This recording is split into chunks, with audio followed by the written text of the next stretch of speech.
It wasn't necessarily you from the start. What? You think just because we're married, you're loved? I never imagined my husband would cheat on me and then have the audacity to say such a thing. Overwhelmed with shock, I called my mother, only to receive an unexpected response. Well, isn't that a good thing? Huh? At that moment, I had no clue what she thought was good, but it seemed my mother had her own thoughts on the matter. It was time to bring justice to a husband who showed no remorse for cheating and to a sister who stole another's spouse. My name is Sarah Taylor. I'm currently 35 and work as a pharmacist at a general hospital.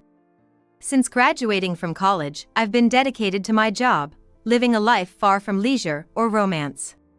My days were simple, devoid of any drama, until one day, when I received a message from a club member I was briefly affiliated with in college. It seems there was a man he wanted to introduce me to. I learned that this man worked in an all-male environment and had zero opportunities to meet women. They asked if they could share my contact information. Initially puzzled, I figured it'd be rude to decline without reason. After agreeing to share my contact information, the man reached out to me immediately. Hello, I'm David Taylor. Sorry for the sudden approach, but I've heard you're a wonderful lady, so I wanted to chat.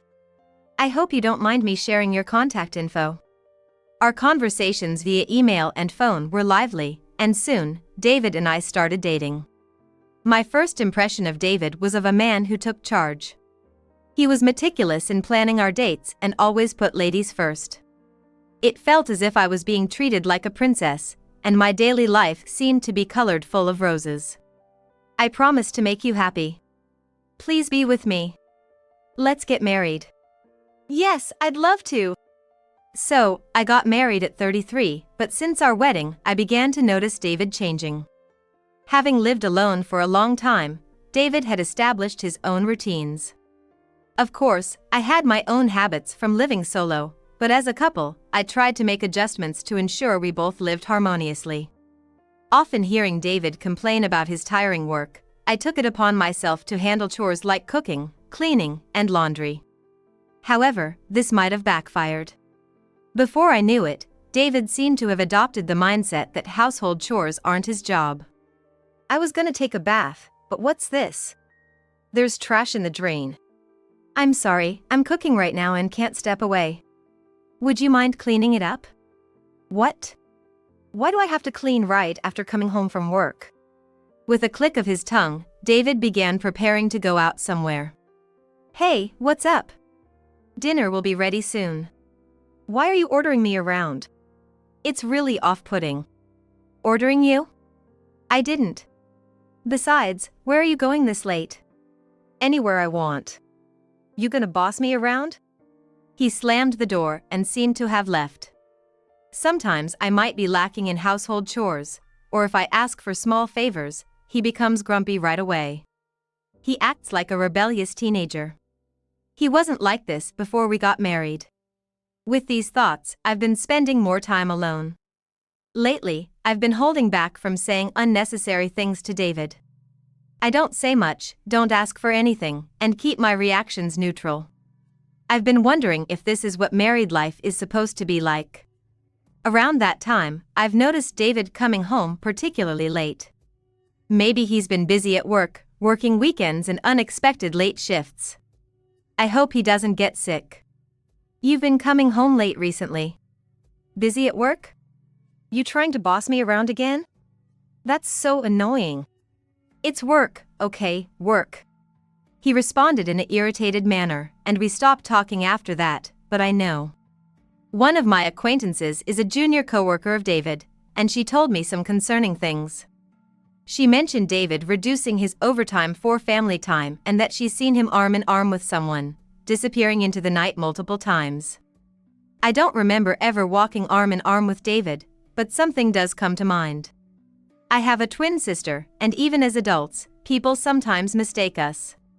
Our faces look identical, but my sister, who's vibrant with makeup and always dresses elegantly, is quite charming. If anyone mistook someone for me, it'd probably be her. Hey David, my friend said she saw you last Wednesday night around 7 p.m. Oh? Really? Around 7 p.m.? What were you doing then? I don't remember, maybe I was at the convenience store? As he said this, not taking his eyes off his phone, I noticed his fingers trembling. I decided to be direct. She said you were walking arm in arm with me. But I was working late that day. What are you trying to say? Spit it out. Have you been seeing my sister, Scarlett, behind my back? So what's your point? When I confronted David about cheating, he started saying things he never expected. Suddenly, he stood up from the sofa and glared at me. You know, it wasn't necessarily about you in the first place. What? You think just 'cause we're married means you're loved? What?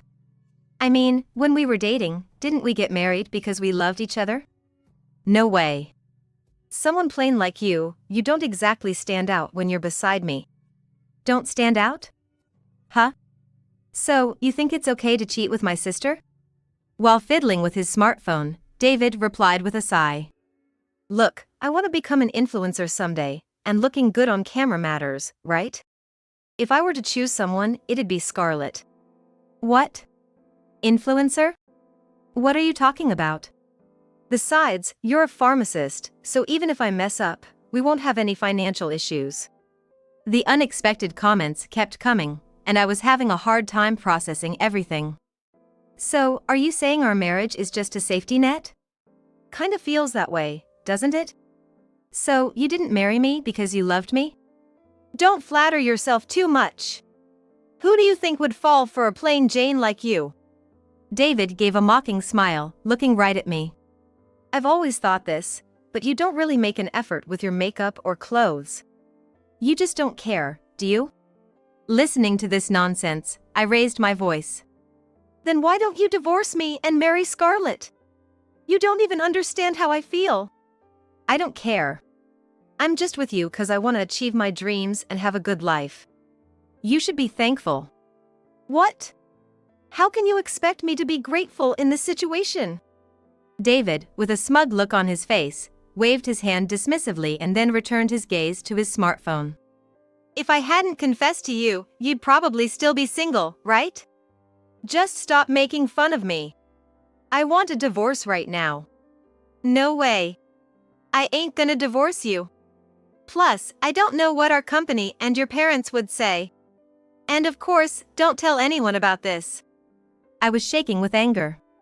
After everything, you have the audacity to tell me not to speak out? Well, I doubt anyone would believe you anyway. My mind went blank with shock. I was all mixed up and couldn't think straight, but suddenly decided to call my mother, even though it was early in the morning. When I got married, she heard David's greetings and knew him well enough. I thought she would understand me with a brief talking. What's up calling so early? And are you crying? No, not really. Just spill it, what happened? Prompted by my mother, I explained everything that had happened. After listening to the story about David and Scarlett, she exclaimed loudly. Well, that's good, isn't it? Huh? I was puzzled, not understanding what she found good about the situation. Just lay off for now and leave David be for a bit. But just leaving him be. You chip away at these situations bit by bit. Taking my mother's advice, I decided to let David stew for a while. A few nights later, I met my mother at a cafe. Is it okay for you to be out this late? Isn't Scarlett at home? Scarlett said she's on a date. She mentioned something about a new boyfriend recently, but after hearing about Sarah, it made sense.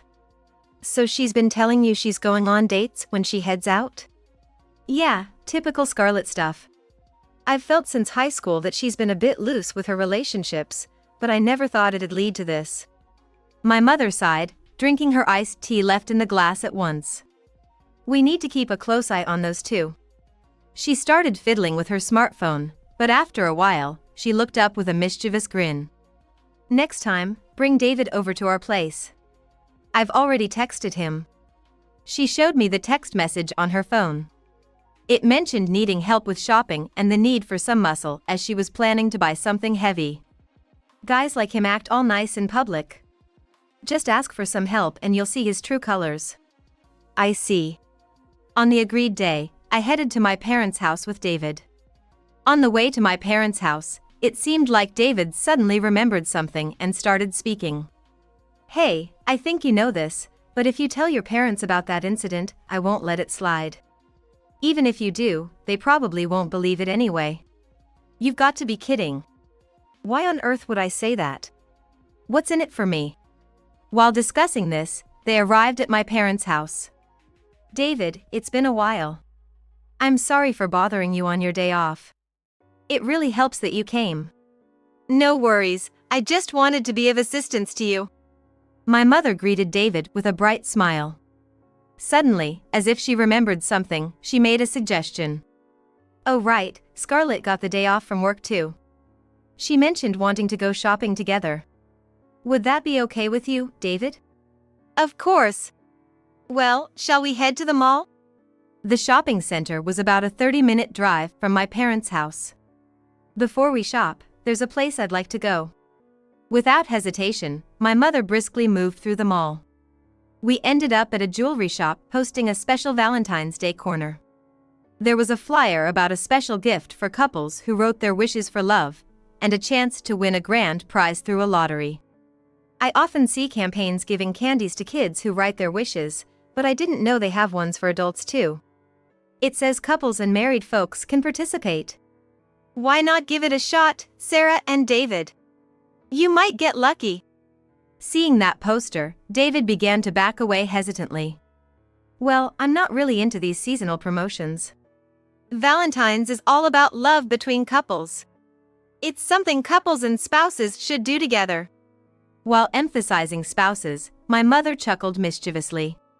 I always knew my mother wore her heart on her sleeve, and she was definitely up to something. Realizing this, I decided to play along. Come on, let's give it a try. There's a lottery where 3 couples can win a luxury resort hotel stay. That resort hotel? You two never really had a proper wedding, so why not take some wedding photos there? I'm not much for photos, and we might not even win. We haven't won yet, but we might. Excuse me, ma'am. Before David could decline again, I called over a store employee and expressed their interest in participating in the Valentine's event. However, the employee's face turned sour upon seeing them. The employee stated that they couldn't participate in the event. Huh? The flyer said couples and spouses can join. I'm sorry, but we don't allow second-time participants. Second time? This is our first time ever visiting this mall. Suddenly, I turned around and saw 2 people fidgeting. I couldn't believe it, and when I looked back at my mother, she was asking the store clerk something. What do all participants in this promotion receive as a gift? It's this charm. It's a special design just for this year. Saying this, the clerk brought out a shooting star design charm that looked familiar. It was the same charm I had glimpsed on David's bag. I remember spotting it casually when I was observing a pouch I didn't recognize he owned. Could this be the shooting star on David's pouch? Hearing this, my mother immediately sprang into action. That's odd. Scarlett had something similar recently. Excuse me for a sec. As my mother said this, she reached into Scarlett's bag and pulled out a wallet. Just as I thought, it's attached right here. I had a feeling. Mom, stop it! Don't go through someone's wallet! You're not a thief! David, who was watching the mother-daughter squabble, seemed even more nervous than before, bouncing his knee. Look at him jittering. Maybe he's panicking because he's been caught on a date with someone else? But David snapped back loudly at the front of the store. What the hell? Just because of one accessory, you're gonna make a big deal out of it? This sucks. I'm the one who's upset here. My mother smirked mischievously, putting a hand on David's shoulder. Let me get this straight, David. You left your wife, Sarah, to have a date as a couple with her twin sister, Scarlett? No, you've got it all wrong, my mother-in-law. I just got this charm from someone nearby when we went to the bar. They said it was a charm for a happy marriage. Don't even try to lie like that at this moment. It's obvious. What I realized later was that these shooting star charms given away at the event had serial numbers engraved on them. The serial numbers matched, and this became the conclusive evidence that gave away to my mother. We need to have a proper talk. If you have anything to say it at home. When we got home and all four of us gathered in the living room, the atmosphere became tense, like a wake. I didn't even know about such an event. Mom, where did you hear about it? I got a tip from a colleague at work. Apparently, it's become a sort of power spot among those who cheat. They say if you can keep those matching items without getting caught, you're destined to be together. While discussing this, my mother addressed David and Scarlett. So, are you gonna explain in detail? David, you're married to Sarah but cheating on her. Besides, you're cheating with Sarah's twin sister, Scarlett. Is that right? Well, yeah, something like that. I can't believe he's laughing it up at a time like this. But they're sisters, so I'm still your precious family, right? I mean, they're from the same family, so why bring up such an unpleasant topic? You hurt your wife and prayed at that place. Does that mean you're serious about it? Well, something like that. Scarlett is so feminine and lovely, she knows how to step back and let a man lead. Suddenly, David became talkative and began to spill the beans on why he cheated. For me, I was thinking I wanted to be with Scarlett from now on. Really? My mother just listened quietly to David's outrageous story without uttering a word. I couldn't bear just sitting and listening any longer when suddenly, Scarlett leaned in closer. We are serious. I mean, Sarah got married first, but he truly loves me. He always tells me that. If you're that serious, then why not just get a divorce or remarry or whatever you want right now? David, taking my mother's words as a sign of permission, started to get carried away. So, I appreciate your understanding in the long run, my mother-in-law. And Sarah, I'm gonna remarry Scarlett, so this is it between me and you. It's not over yet. There are things that need to be settled, right? David seemed taken aback by my mother's words for a moment but quickly resumed his smug grin. You're saying not to end it, but didn't you just forgive me for divorcing Sarah and being with Scarlett? But still. It's true I've borrowed money from Sarah within a certain range. But since I'm still part of the family after the divorce, don't you think returning it would be just silly and crass? Immediately after hearing David's words, Mother turned to me and asked. That's a valid point, isn't it? Hold on a second. I can't accept this, divorcing without debt repayment or an apology and then remarrying. I've talked to a lawyer, one of my acquaintances. I showed them a loan book, which I had prepared just in case, following the advice of a lawyer. You're gonna pay $40,000 to Sarah? She's earning her own money, isn't that enough? Do you want more? You such a greedy person. As the two argued loudly, my mother made a proposal. You're starting a new life together, and you don't want to give a huge sum like $40,000 to Sarah, who can earn her own money, right? That's right. Recovering debt from one's own family is a bad joke. Divorce is not a happy occasion, but Scarlett getting married is something to celebrate. I'll cover David's debt up to $30,000 for Scarlett. Mom, you're the best. I'm so happy. But I have one condition. I want you to think about this. The document my mother presented read waiver of inheritance agreement. Inheritance waiver?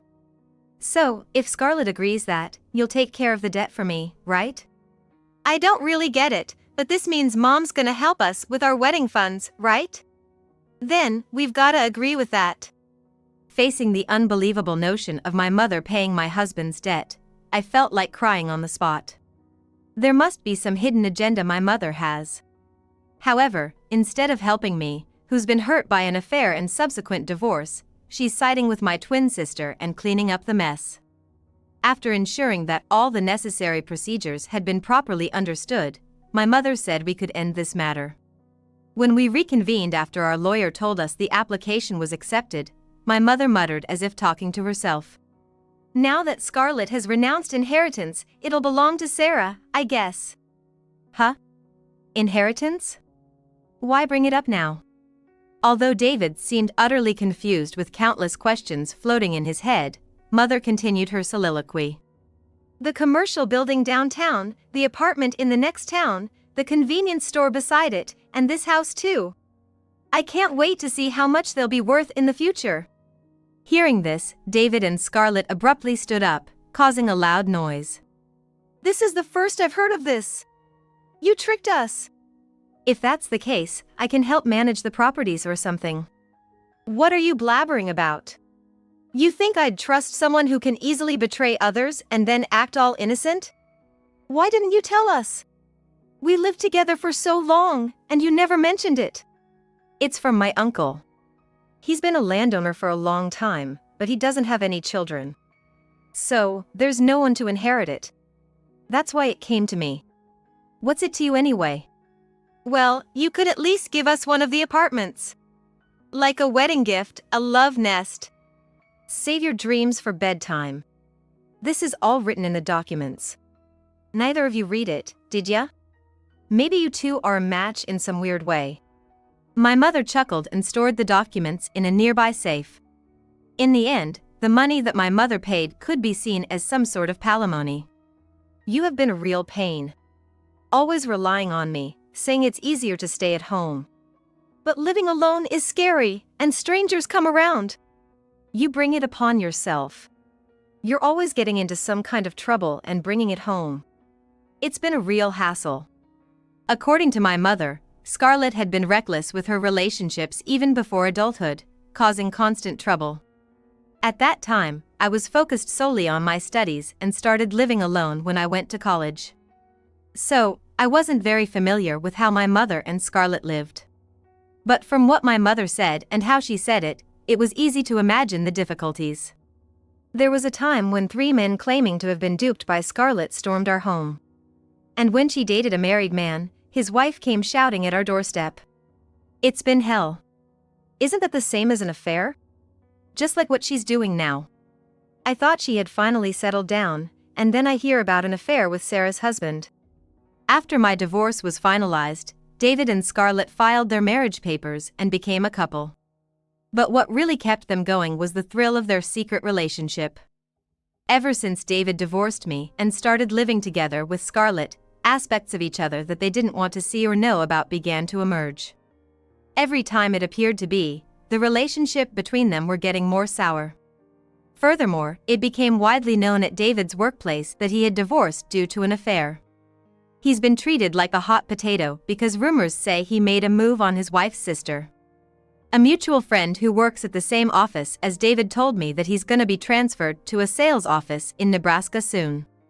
Well, he's essentially been demoted, hasn't he? But you know how he is, he might not even realize why he's been demoted. True. That's quite possible. One day, I was having tea at a cafe with my mother while I was taking a half-day off to use up some paid leave.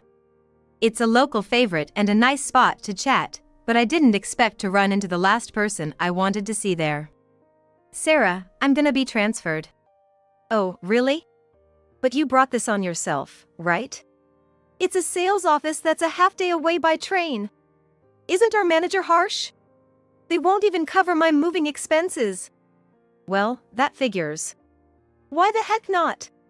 It's a company order, they should at least cover the moving costs. I've been working hard for the company." He seemed totally oblivious to the fact that he was being demoted because of his own actions. What's more, the nerve of him trying to squeeze relocation costs from the company. "Hey, can you lend me some money for the moving expenses? Or I can take it as a promotion bonus or something." You talk without realizing the absurdity of what you're saying. Besides, I don't need you anymore. Please get out of my sight. Ever since I divorced David, my days have been like a breath of fresh air. Recently, I thought about trying something new. A comic I casually posted on social media turned out to be a huge hit. I never thought a comic about my sister taking away my husband, mixed with some fiction, would be read by so many people. I feel blessed to be able to take on new challenges, encouraged by warm messages from fans. Maybe by sharing it in the form of a comic and having it read by many, some of my unpleasant memories are being processed. I hope to continue living fulfilling days, both in my work and with my comics.